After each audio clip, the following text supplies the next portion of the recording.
Eclipse Theory Games, a podcast where we bring you the latest in gaming news, indie reviews, and everything else under the sun. I'm here with my co-host, James. What's up, bro? Hey, how you doing? What's happening? And my man, Carl. What's going on, brother? What's good? I'm Carl. Dolphins are still in the hunt somehow. Somehow, some way, y'all are still in the hunt because the 49ers fell off a cliff. So, there you go. Eagles, contrary to the doom and gloom of today's loss, are also still in the hunt. I just wanted to throw that out there.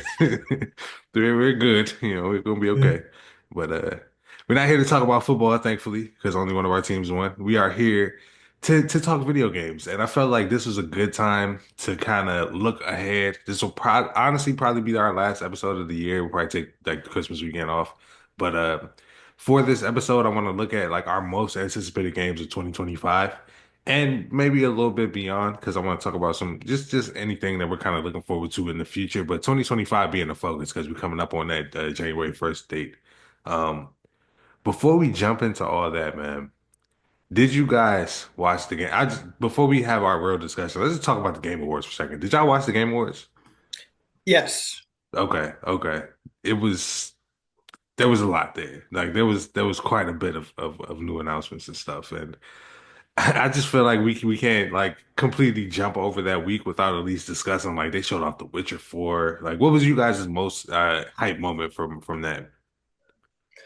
I'll go first. Now, the most hype moment, I didn't expect it to be, but I actually got really excited about The Witcher 4.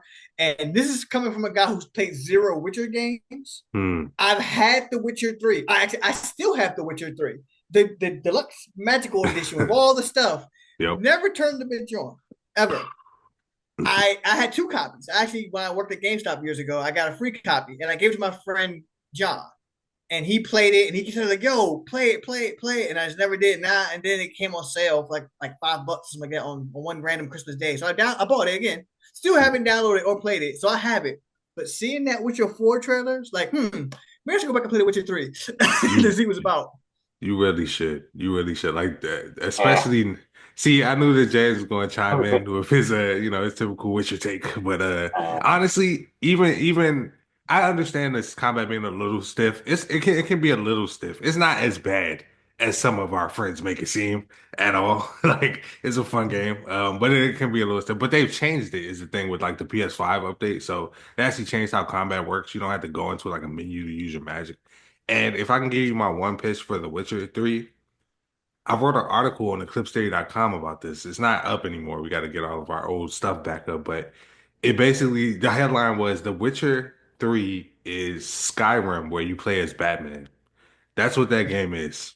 That is what, like, it's a medieval fantasy world that's like got this crazy amount of lore, and you walk around doing detective shit in it. Like you're hunting like mythical creatures and shit, and it's really dope. Like I'm not gonna make this the Witcher podcast, but definitely play that. It will be up your alley. All right, James, what it? But that's just me. No, yeah, not everyone's a Witcher fan, but it's it is what it is. But yeah, what was your most hype moment from the Game Awards, if you have one? hmm I don't think I have one. I think I was just more disappointed in what won Game of the Year, but that's just me. You have an issue Oh, with Astrobot, my friend. What's wrong with Uh, Astrobot? that caught me off guard. Yeah. I Yeah. I felt like maybe Wukong should have won, but that's just me. No. I mean, a lot of people love that game, but I think Astrobot absolutely deserves it. You know what I mean? I agree 100%. Wukong is a good game. Did you play it? But no, I haven't. And I played Astro either. But I've seen both games being played, and just based on the marketing, Astro Boy is a game that everyone can play, and Mhm. Wukong's a game that's more dedicated to a particular fan base. So for Game of the Year, I 100% agree that Astro Boy should have I don't got it. think Game of the Year is based off of if everyone can play it. Everyone can I play don't. and fun. I, Yeah, I I, think Astrobot. I think I haven't played Wukong either. I played a little bit of Astrobot's like free PS5 game, and I can see like where the polish is in that game. And the PS5 like the full game that they released, the one game of the year, from all accounts, it seemed like a 10 out of 10. Like from everything that I seen from it, like on some Mario type shit. So I can honestly say, like, when I watched Astrobot, like, I'm probably the only guy on this. I don't have a PS5, right? I have an Xbox. I plan on getting a PS5, but when I watched Astrobot, it made me say, when I get a PS5, that's one of the games I want to get because it looked really, really fun.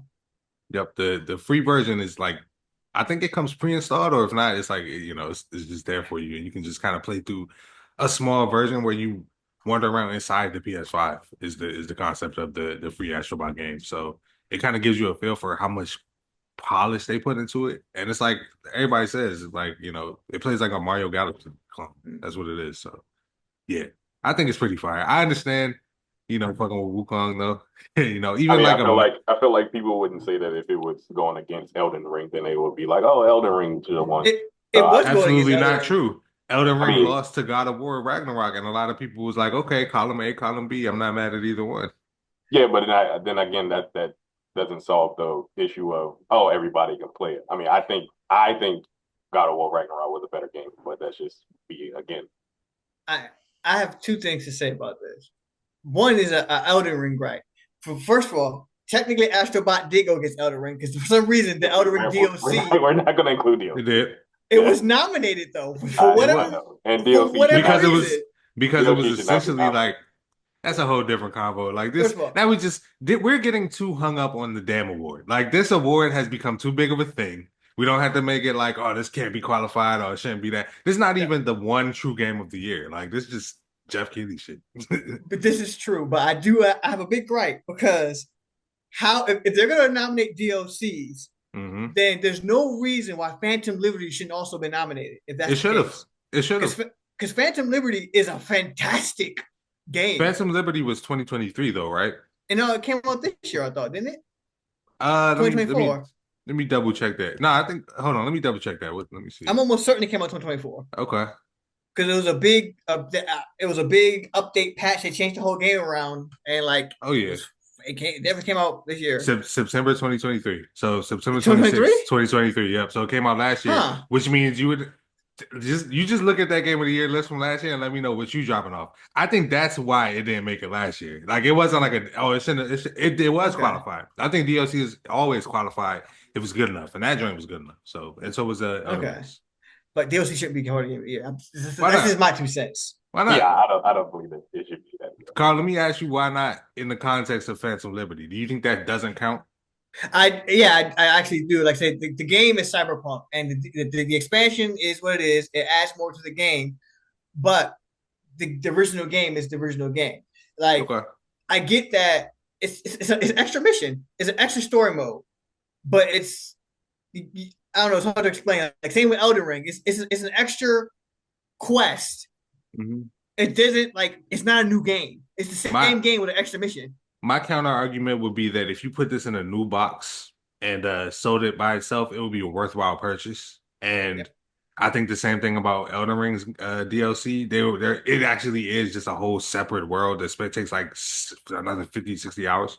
So it's basically like it's more about like what box it comes in at that point, when we discuss something like should this count as it's like a full experience that they put out. So I'm not mad at it, but I appreciate the argument for sure.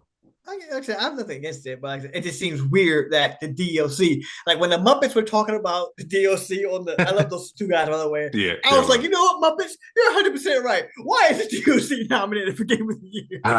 I knew that the Muppets were going to lead to just more divisiveness. As soon as I saw them, I was like, man, terrible. But before we get into any more heated debates, because that will definitely take up the entire episode, because that's an interesting conversation. We should have that conversation when we do our Game of the Year, because we need to make that our next episode. Like the one we come back into the year will be our Game of the Year 2024, and then we'll talk about DLC and stuff.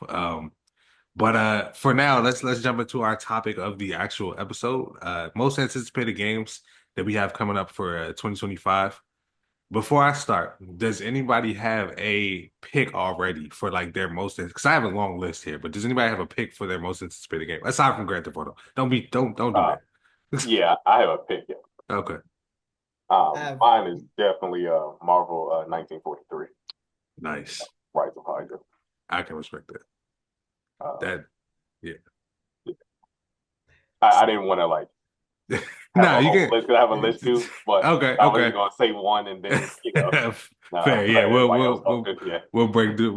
Yeah. But I just wanted to mention how dope that game looks, and I really hope we get it in 2025. Yeah, I mean they said it's coming, and I feel like with how Marvel is trying to go, I feel like they probably will drop it since like how they're trying to do their movies and Yeah. with Fantastic Four coming out and all that stuff next year. So I kind of feel like that fits in line with a lot of that stuff. That game is so ambitious that I'm just like, it's either gonna come 2025 or it's never gonna come out. Like Amy Hennig games, they have a tendency to do that sometimes. She was the person I think they're supposed to make Star Wars 1313, which was the Boba Fett game, and it just never happened because it was too ambitious. So I'm right there with you, bro. But yeah, Carl, what's your most anticipated game? I have more than one pick, but I'm gonna go with just my one for right now, just a little sneak preview. I was debating which one I should say, but I'm just gonna say it. I've been waiting on Metro Prime 4 for a while now. I could have answered this for you. I felt like if you didn't say that, I would have been like, all right, just go ahead and cut them off the episode. I mean, just like I don't know, like it's taking forever. I have other games. There's trailers I saw at the Video Game Awards I do want to talk about, but Metro Prime technically was there, and like with his little logo. But this better be the best game ever because it's been cooking for like forever. Yeah. I mean, look at how good Metroid Prime Remaster was, and like I have no doubt that they can just do that prettier and bigger. And I'm satisfied. I don't care. We haven't had any Metroid Prime since the Wii, so I'm here for it regardless. But good choice. I I asked the question. I hate when I ask a question and I can't choose myself. Because I was gonna say Ghost of Yotei. That was gonna be like my top of the list answer. Just because again, we haven't had a lot of ghosts recently. But I'm gonna cheat and I'm gonna throw in one that hasn't actually technically been announced. You know what? No, because I don't know if that's coming in 2020, 2025 at all. So I'll just say Ghost of Yotei is probably my choice for most anticipated. Looks beautiful. We don't know anything about it, and I can't believe they're saying 2025, but they are. So that's what I'm saying. But looking through my list, man, let's see. I'm gonna throw one out there, and then I'll just leave the floor open for anyone else, and we can just talk about each game as we talk about it. I really cannot wait for that new Pokemon Legends ZA game. I don't know if y'all played Pokemon Legends Arceus. The one, Yeah, a little bit. yeah.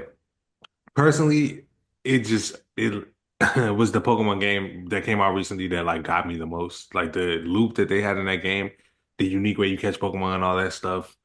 It was just the most fun I had with Pokemon in a very long time. So I can't wait to see what this looks like. And speaking of Metroid Prime 4 and Pokemon Legends, I truly believe they'll be both on the Switch and the Switch 2. So I want to see what that means for those games, how much better they look on the new hardware. So it's gonna look like a PS4 Pro. and I'm good with that. What's better than we don't have a PS4 Pro handheld. That's awesome. That's powerful sale. I'm just telling you that's what it's gonna look like. They're always one generation behind the new hardware because absolutely prioritize the graphics. I have no problem with that. But that's just how they operate. But see, we haven't seen Pokemon on a PS4 Pro. Like we've never seen Nintendo on that level. I seen Power World. Yeah, I mean, sure, but I'm not talking about fake Pokemon. I'm talking about Pokemon. Like that's Pokemon knockoff, But yeah, I want to see as technology moves forward. The default is just gonna be like good. Like people are like, oh, it's only PS4. I was super happy with PS4. They say it's between PS4 and like Series S, I think. And I'm satisfied. I don't find nothing wrong with that at all. Right. All right, so even having that powerful of a system that hasn't happened since GameCube. Bro, really? Arguably Wii U, but that was Wii U. I mean, yeah. I mean, they did, but I felt like they dropped the ball on like releasing games and stuff. Oh yeah, absolutely. They released games for it. Just people didn't want to make games that work with that controller. If you go back and you look at the catalog of Wii U, I think it's like what 35, 40 games. Yeah, it's because the third parties didn't want to make games for it because of the controller. Well, so maybe make it different fucking control. Like make an alternate that Yeah, you I can mean also they use. had alternate other things that you can use. Man, So Yeah, but I feel like that's Nintendo's half like, of an excuse. you play this game with a monkey mask, and for some reason nobody wants to make a game with our monkey mask system. They Like, I made mean, games for the Wii. They made games for the Wii controller. They yeah, can make games for the Wii controller. yeah, I like I said, I'm not. I'm just telling you what the reason was. It's like I'm not here to defend Nintendo. They said when you make games for this, you gotta incorporate this tablet, and a lot of yep. people was like, we don't want to incorporate this tablet. This is why I love the Joy-Cons, as small as they might be sometimes in certain situations. They're the perfect combination of Nintendo gimmick and functional control. Like they work. They really work. Um, Um, And if not, you buy the damn Pro controller. You there you go. go. Exactly. I do want to talk about a game that I did see at the Video Game Awards that I am low key like excited for. I didn't expect to be, and I didn't even know I didn't even know nothing about it. But that trailer for Split Fiction actually looks Yes.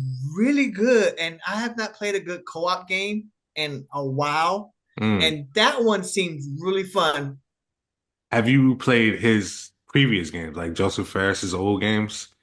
Because Did he make No Way Out? No Way Out? yes, he I did. did see that, and I actually have it, and I was trying to play it with Lyles actually at one point, but we never Oh, linked okay.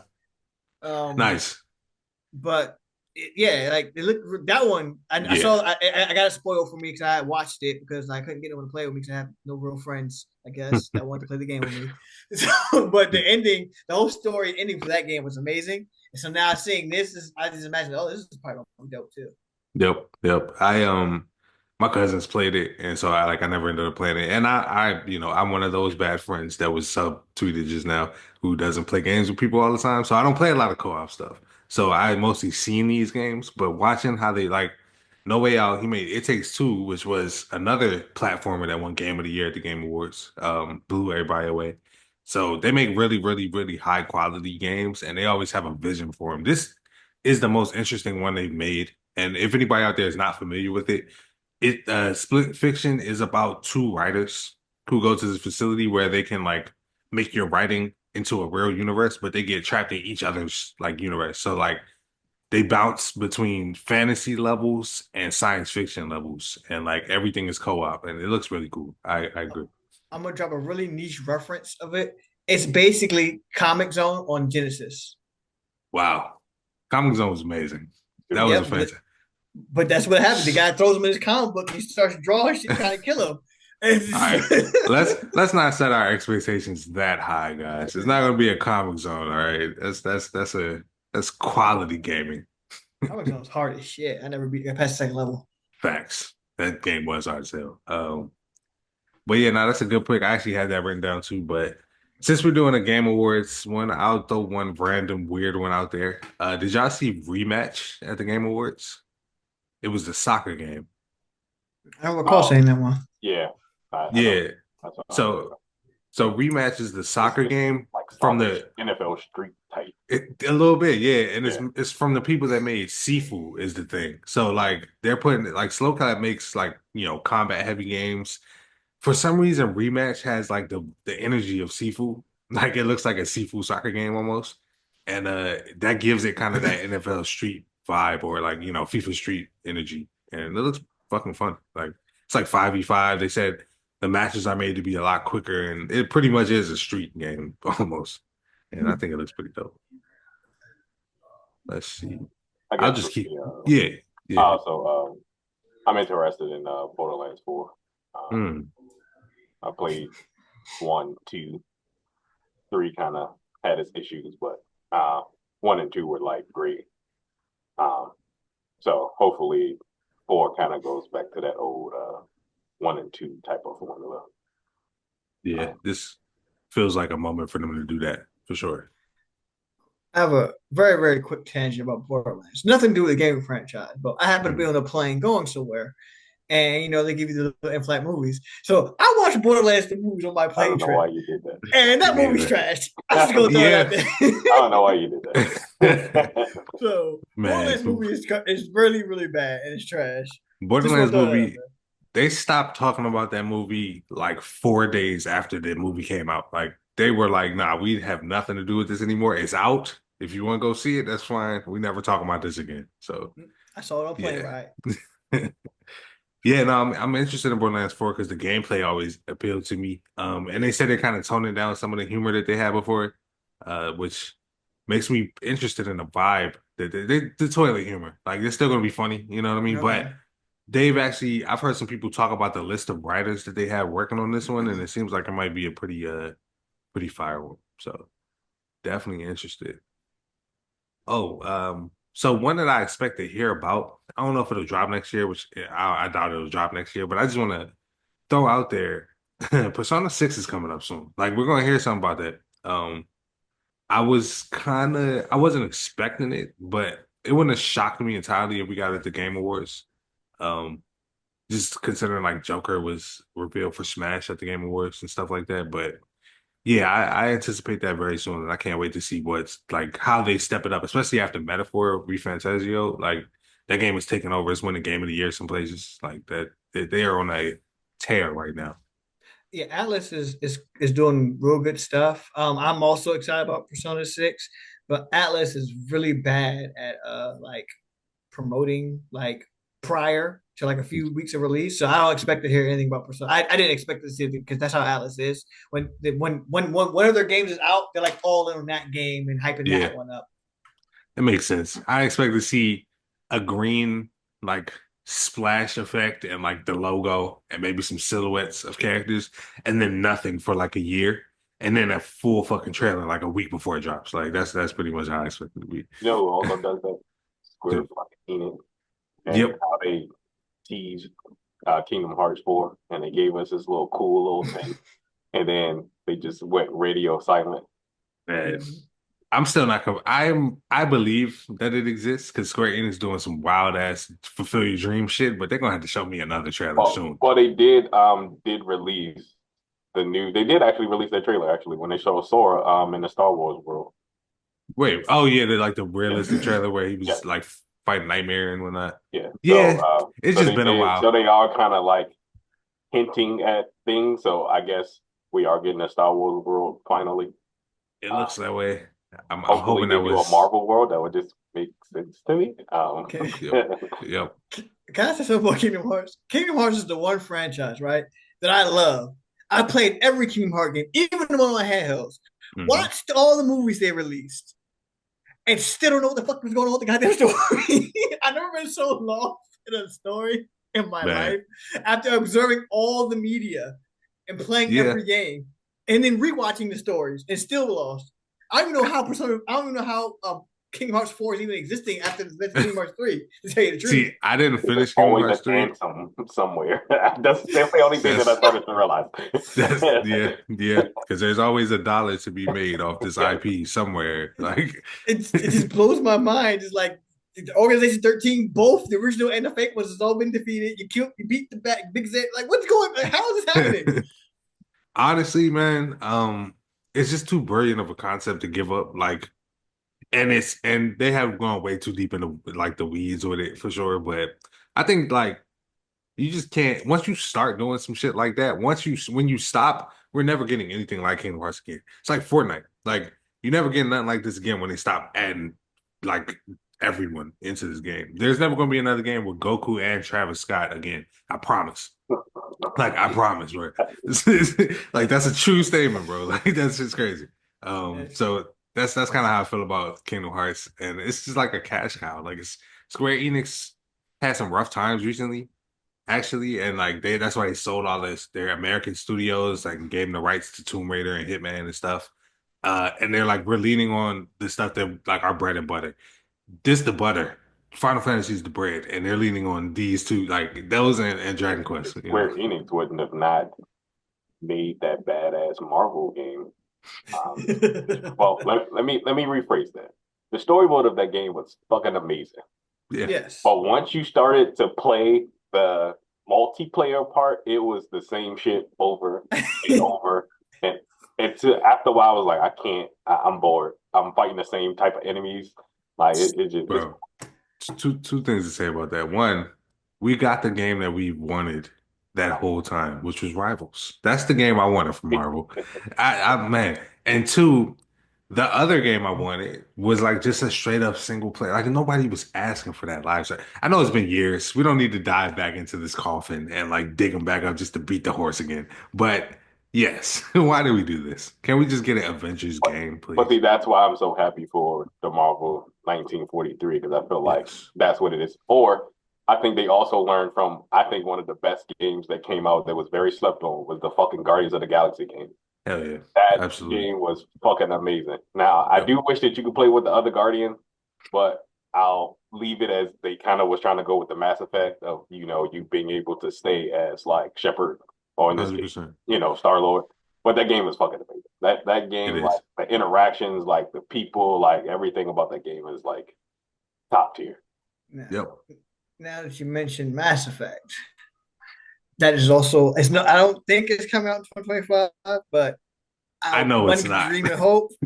And I am super duper excited about Mass Effect, a proper Same. Mass Effect 4. Same. I'm a Now, huge Mass Effect fan. it's coming out soon. Like they're fully on it. Like that's what they're working on now. After Dragon Age, they said we're full blown. We're not doing no Dragon Age DLC because we're full steam ahead on Mass Effect. Another thing I want to mention. I don't think this. It might have been at the Game Awards. It might have been after, but there's a game called Exodus. Actually, I think it dropped right after. A little bit of Mass Effect vibes, somewhat. Got that energy if you want something to tide you over until the actual Mass Effect 4 comes out. But yeah, I don't think we're getting Mass Effect 4 this coming year. I would be shocked, but I would be pleasantly shocked for sure. Also, there's a game I was interested in. I think it's called Crimson Desert. Yes, that's on my list. Uh, Yep. yeah, that thing looks like Legend of Zelda. Honestly. It looks like Breath of the Wild. It mixed with like a bunch of other shit Yeah, stuff. mixed with Yeah. like a bunch of other stuff. But that I am very interested in that game and to see, what's gonna happen with that. I'm very interested. Yep. That definitely made my list.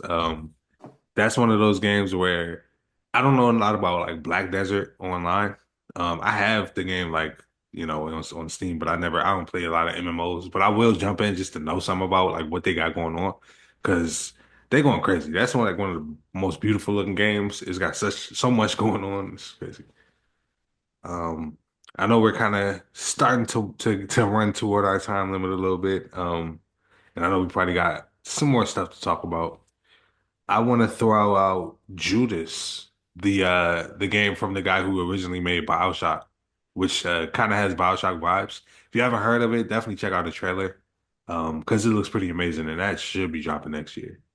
Man, there's actually a long list here. I don't want to hog all the spotlight though, so yeah, I can get y'all games off too. Yeah, I'm surprised Carl didn't mention Metal Gear Solid, but Yes. Yeah, yeah, I was everybody like yeah, I know that I'm waiting for that. And anybody knows that's coming out. So like I Yep. wanted to save the time for like, the other stuff. This is why we ain't talking about Grand Theft Auto. Like, Yep. yeah, I mean, I don't think that's coming out next. I'm gonna say 2026, just yeah. just because. I But won't be when shocked. that game drops, yeah, I'm definitely. I expect whatever the first release date they give us, we're gonna get it a full calendar year after that. That's Oh, yeah, kind of what I I agree. expect. They're gonna push that shit back. Yeah, like I agree. yeah. I want to say something about Grand Theft Auto. I think it's amazing. It's like the fourth series you've done. Let me say something about this shit. Yeah, it's a big compliment to Rockstar Okay. because remember the first two Grand Theft Autos were terrible. No one played them. No one liked them. Yeah. Then Grand Theft Auto 3 came out, and everybody was like, "This gameplay is amazing." And then Vice City came out. This gameplay is amazing. But now people talk about the story to Grand Theft Auto. People actually really like the story and the mechanics of the game. And it's not just that you can go punching prostitutes and stealing money and stuff anymore. Like people actually look forward to the other things you can do in the game. And that is a hell of a transition to make. It really is. In a few games. Yeah, and I think what really changed that was San Andreas. I think you being able to take CJ, go to the gym, lift weights, level up CJ.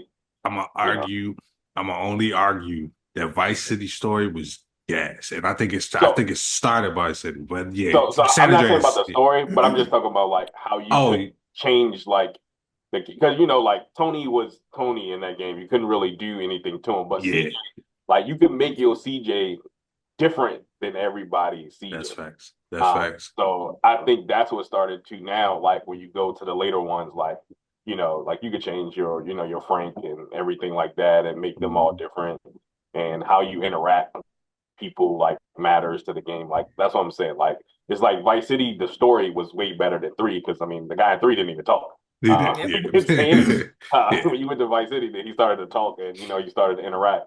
But San Andreas was like, okay, like eating mattered. If you ate too much, like CJ got fat. Yep. like, Yep. like, that is facts. You did kind of start to feel like you lived in the world a little bit. Yeah. Don't get started on the voice casting for Sandra. It's like the voice and the dialogue is just peak. Like, oh yeah, was full of the train. We'll never forget some of these. Hard as shit for no reason whatsoever. Absolutely. I would like to go back and replay those games. I'm gonna have to jump into the trilogy, as rough as it might be. I want to get that GTA fix before the new one comes out. But I agree with you. I definitely agree with you. That's when that series took its turn to like, just like, wow, this is the craziest city I've ever played in a video game. Mm-hmm. So I feel that. So I think we are definitely winding down. Let me see if I have any more. Oh. I want to use my last one because I think if y'all got any more, we can get like one more off. But I'm gonna throw Fable out there because I can't wait for Fable to come back, man. This Fable looks very different from Fables of the past. Like they're taking it a lot more literally as far as the title goes. Like it's about fables, like giants and stuff, but it also looks so polished. And if they actually are able to accomplish like a RPG that makes you feel like you want to wander around this world and do stuff and give us what we saw in that trailer, where it's like she's like basically going up the beanstalk to the giants, it's going to be an amazing game that people should probably be talking a little bit more about, in my opinion. I feel like Fable has to do good because it's one of the few Xbox exclusive games. And right now, Xbox doesn't have a lot that are doing well. And, recently they've been talking about like kind of like giving PlayStation some of their exclusives, so they could kind of like stay. So I feel like Fable has to do well. Just like, when they redo Gears, like, those games have to do well for order for like Xbox to like stay like fighting in the wars, or so to say. I have something to say. Now, okay. First of all, I'm going to touch very, very lightly on Fable, but then I'm going to focus on everything that allows you to say about the Xbox situation. Fable, I love Fable. I played the first 3. I fell off Fable hard because that guy is a liar. And everything he says he's going to put in the game, he never does it. So, like, I'm done with him. Like, I can only be, like, cheated on so many times. And like, I don't even think bro's involved, but I don't care. It's his fault. I was never able to get married, have children, and then abandon them.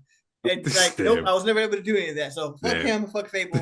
But like, they had one of the coolest characters in Jack of Blades and the Fable 1, but nah, they lost a lot of trust on that.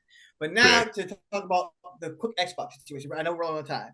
Xbox is going to be absolutely fine because they locked down that cloud gaming share market. That's why they were trying to block that acquisition so badly. Xbox is never going to lose because now Xbox has a multi-printing machine when it comes to Game Pass. They're pivoting from doing that because I'll say this, James, you were absolutely right this time last year, and then they fucked it up. So now their marketing scheme is Xbox is everywhere. You know what I mean? Like now they already said fuck the exclusives. Everything is an Xbox is their marketing thing now. So that they can Samsung TV. Yeah. No console needed. With that being said, they do need exclusives because I got my Game Pass back to try Indiana Jones because that's an exclusive. It's coming to PS5. We know that. But that's how you get people in. Like, you do need those games that draw people in. They're just not going to stay exclusives. But no, I feel you. I do think that they need like some IPs that are building up the Xbox brand a little bit. They'll probably be fine, but they need that shit if they're going to keep this. I get what you're saying to where like, hey, Xbox can be played anywhere. Like, you're going to get that, but then you're going to have people that, I'd just rather build a PC. So what I'm saying is that, I mean, that still doesn't matter because they're still getting that from that. Yeah. But what I'm saying is that if somebody goes into the store and they say, hey, I want to buy a system, like they're probably going to lean towards a PS5 because, they have God of War or Uncharted or whatever exclusive is out at at that time, and it's just a much better game. That's what I'm saying. And I can honestly say Xbox is gonna be fine with that because as long as you get the Game Pass, we're good. Only reason I agree with Carl is because they do need what you're saying, James, but they already failed. That's my only. I guess it's already no reason, legitimately. I mean, I'm not trying to hate. I'm not trying to start no fucking, nothing in the comments or whatever. But like in 2024, the reasons to buy an Xbox are getting slimmer. You know what I mean? And they know that, and they pivoting from that. But if they want people to if they wanted to still make sense to make these damn consoles, they probably should keep trying to, get something going. I'm just saying one hit, and then you can be okay. I'm gonna buy the game for Fable, right. But then I'll get Game Pass because I want to play exactly. That's what I'm saying. Because I'm not. If I got to choose between two $500 systems, I'm just saying for me. Anybody else could be different. I'm gonna pick the one that has fucking Metal Gear Solid 100%. or something of that nature. 100%. Other than the other one that has Game Pass. I'm not. We about to get cut off. All right. So I want to keep the convo going. We're probably gonna have to come back to this, but let us know what you guys think in the comments because I definitely want to hear the thoughts on that. But we'll come back to this conversation soon. Till then, man, I'm Kendall. This has been James and Carl, and make sure you guys keep gaming.